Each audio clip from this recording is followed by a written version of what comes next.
The EU is in danger of becoming a regional minnow. Its share of global GDP has more than halved in the last 30 years. Its growth condemns it to long-term, relative economic decline and riddled with bad debt. Propped up by the funny money printed by a non-sovereign central bank, it teeters on the brink of financial crisis. Without major change, vast swathes of the EU will in the next 50 years become a living museum to be visited by the burgeoning middle class and the thousands of millionaires in China. This is a sad state of affairs. China is our nation propping up two of the most vicious regimes on earth, North Korea and Burma, while it crushes democracy in Hong Kong. China has released a global pandemic and profited from it with economic supergrowth of 8%. The EU has been averaging around 1 to 2% for years. Despite all of its faults, the EU is broadly democratic, capitalist and generally respects property rights, the rule of law and freedom of speech. By contrast, China is pseudo-capitalist,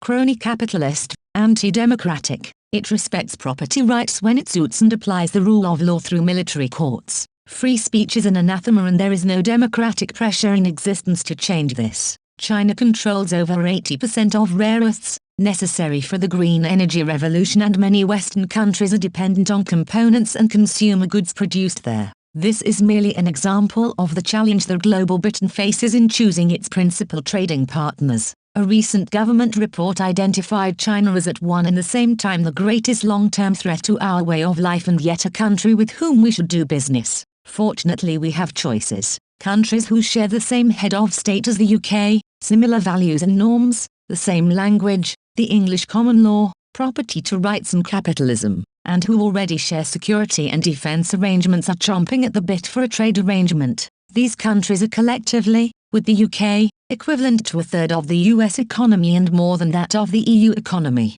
They have abundant natural resources and are of course CANZUK, that is Canada, Australia, New Zealand and the UK. They are countries who should share a common travel arrangement and free trade. Agriculture should not be allowed to stand in the way. They will also help facilitate Britain's entry into the Trans-Pacific Partnership where, as in the past, our future trade with fast-growing economies rests. How wonderful that Britain again will be retracing the trade routes explored driven by wind and sail in the age of the World Wide Web. In addition to these great strides that the government should pursue with gusto is our future relationship with the USA, with the Middle East and with India, not forgetting that the fastest growing continent is Africa. A deal with the USA, already our biggest single country trading partner, would eclipse the EU overnight. Britain should be flexible to facilitate this. On things like food standards, nobody can seriously suggest that the US is unsafe. India is protectionist and has growing issues with respect to the rule of law but is fundamentally based on UK capitalism,